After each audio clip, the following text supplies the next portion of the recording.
My name is Penny Holder, and I have macular degeneration. My particular form of macular degeneration takes away my central vision, but leaves me with peripheral vision, which actually is much more fortunate than a lot of people. But it's still debilitating, and you have to get used to it.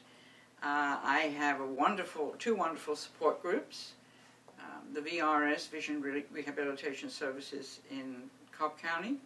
People come out to counsel me. I can go out there for upgrades in this, that, and the other, magnifying glasses and lessons. And then another support group I attend the first Saturday of every month at St. Joe's, and they give me wonderful support too.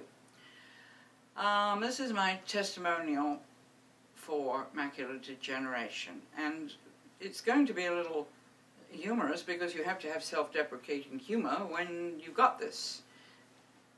I don't know if any of you saw the movie or watched it, and I'd recommend it if you want to, called Follow the Curve with Clint Eastwood. He found out he was an old curmudgeonly whatever scout for baseball, and actually it was all filmed in Atlanta, and he found out he had macular degeneration, and he didn't believe it, didn't want to know, and he kicked this and kicked that, and he backed his car out of the garage and got scratches, and he said, well, what happened? Well, they didn't make the garage big enough, all that kind of thing. But when he walked up some steps to sit in the bleachers, it was the first time I really noticed, I knew I had it, this is recently, I've seen it, the first time I really noticed what it can do to central vision. It just took it away completely. It was white, and he tripped, and that can happen to me with the central. My particular form of macular degeneration, as I said, is age-related, with some dystrophic cells in there which can be hereditary. And right now, there's nothing they can do. There's a lot of research going on everywhere, but it just takes time and time and time and time. And hopefully they'll come up with something before I go on to a greater reward up there. I got to give a testimonial with mine in particular. I I still got it, a beautiful red Cadillac Alante convertible, 91 classic, they don't make them anymore. And one time there were scratches on the side of the garage, and Max said, well, what did you do? And I said, well, if you'd move this and move that, I'd be all right. Anyhow, my last thing was unfortunate when, next to last thing, when I was driving up Alpharetta Highway, and they were doing road construction. They had these wretched cones all over the place, the orange things, and I was in the middle lane. The guy from the right lane decided to come in front of me. And, I thought that was kind of rude. I didn't see him, so unfortunately I hit this back bumper, and that ended up with me having to go to court, pay a ticket. It was pretty heavy duty. And, I was still berating him. I said, well, if he hadn't moved in front of me, nothing like this would have happened, blah, blah, blah. I had one more driving incident after that, can't remember the timing, when I knew I had to stop. I was driving down Canton Highway in the middle of Roswell to come back to our home in Minnehaha, and at the one light on Woodstock Road, and it's just a short jog to my home after that, I looked down at the light, and there was someone in front of me, and when I looked up, I thought the car had gone, and hadn't. And I was very slow, and he realized he had to go, he went slow, and I came back, and I was in tears, and rounded the corner, came up to my home, called my husband, sobbing. I said, I think I have to give up driving.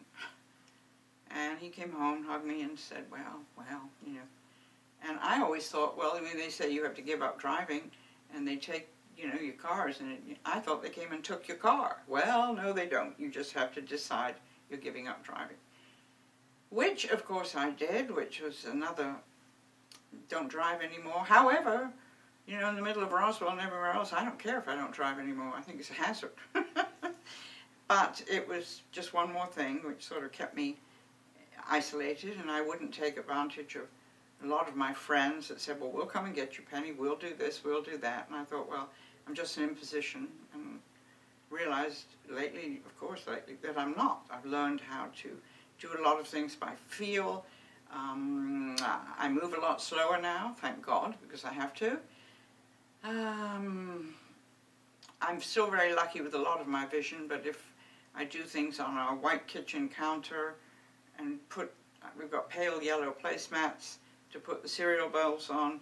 If I'm not careful, when I pour the milk, it will go all over the table. So I have to be careful with that.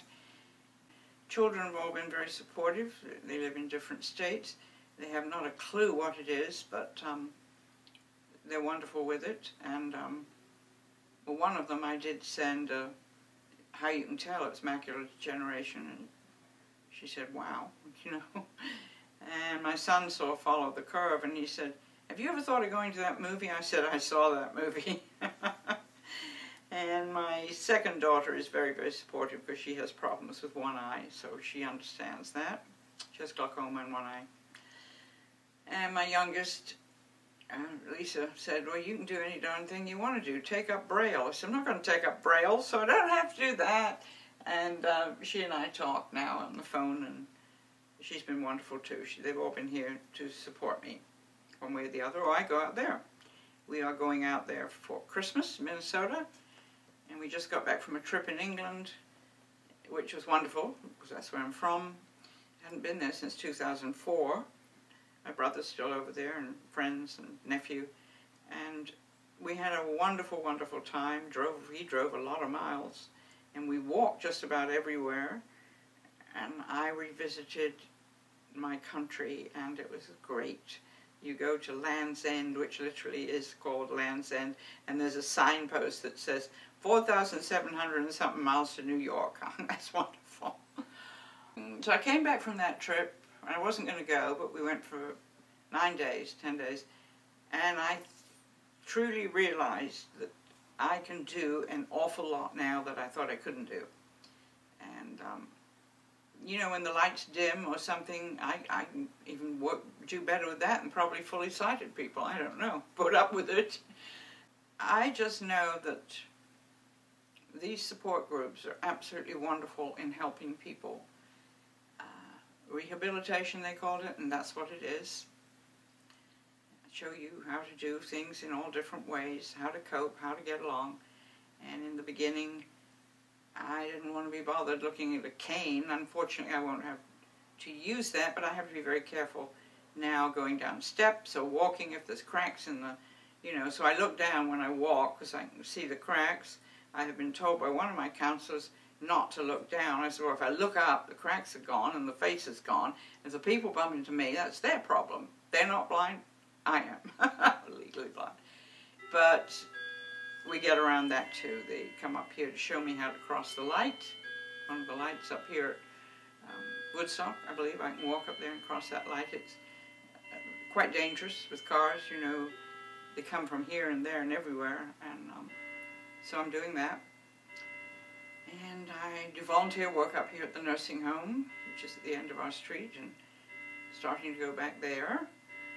And they have wonderful, they got actually a wonderful painting of mine in the reception area that I did in acrylics. And I said, well, that's my painting. And the lady said, yeah, I know, I put it up for you. So it makes me realize there's an awful lot of things I can still do, probably more than I ever thought of doing. Than I ever thought of doing before. And when you've got friends, family, loads of friends and family in every different state you can think of, corners of the world. I mean, I can visit, I can go anywhere, I can do anything, which I thought, well, this is going to close me and I can't do a damn thing. And I can. And so all I've got to say is, thank God for these support groups for people. And thank God my vision isn't as bad as some others. And hopefully it won't get worse. And hopefully, like I said, they come up with research that will help. But right now it's, of course, mapping the eyes to the brain, and that's very, very difficult to mess with that. So, on that note, goodbye. Thank you.